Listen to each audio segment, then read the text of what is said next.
Ya, ya. Mulai. Hmm. Assalamualaikum warahmatullahi wabarakatuh. Perkenalkan nama saya Malia Rafael Agri dengan NIM 24089051. Saya akan menyampaikan materi yang berjudul Hakikat Perkembangan dan Belajar Gerak.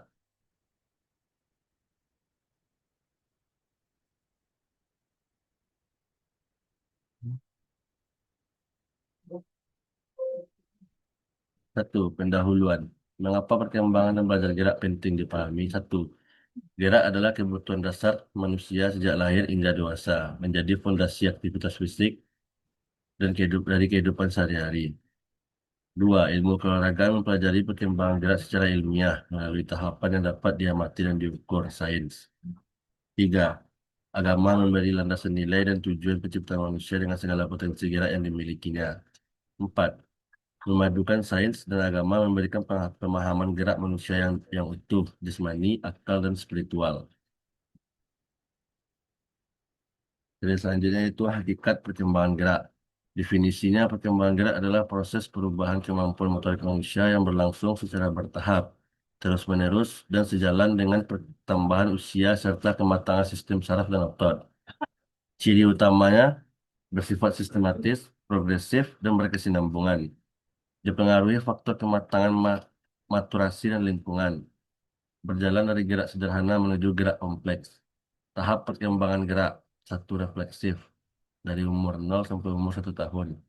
Gerak dasar tak sadar. Yang kedua itu dasar atau rudimentari. 1 tahun sampai 2 tahun. Seperti berjalan atau meraih.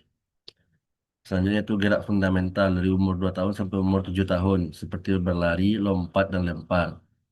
Selanjutnya itu gerak spesifik dari 7 tahun ke atas seperti keterampilan olahraga. Terus selanjutnya itu hakikat belajar gerak atau motor learning.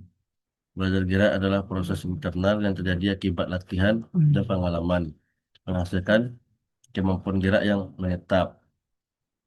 Satu, fase kognitif. Individu memahami tujuan gerak, berpikir keras tentang cara melakukannya. Gerakannya masih kaku. Kedua itu fase asosiatif. Gerakan mulai lebih terkoordinasi melalui latihan berulang. Kesalahan berkurang. Selanjutnya itu fase otomatisasi.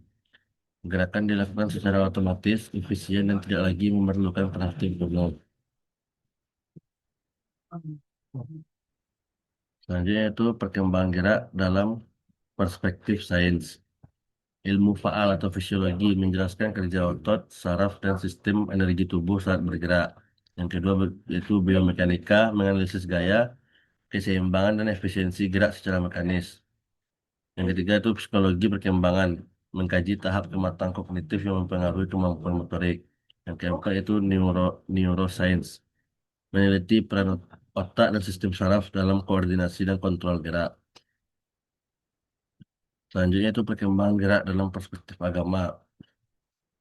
Manusia sebagai ciptaan sempurna, agama meyakini tubuh dan kemampuan gerak manusia diciptakan dengan sebaik-baik bentuk, lengkap dengan potensi akal, jasmani, dan rohani yang berkembang secara bertahap sesuai kehendak Sang Pencipta. Menjaga kesehatan dan gerak tubuh dipandang sebagai bentuk syukur atas nikmat fisik. Aktivitas fisik dianjurkan sebagai bagian dari menjaga amanah tubuh. Dan itu perkembangan anak dipandang sebagai proses yang perlu dibimbing dengan nilai normal.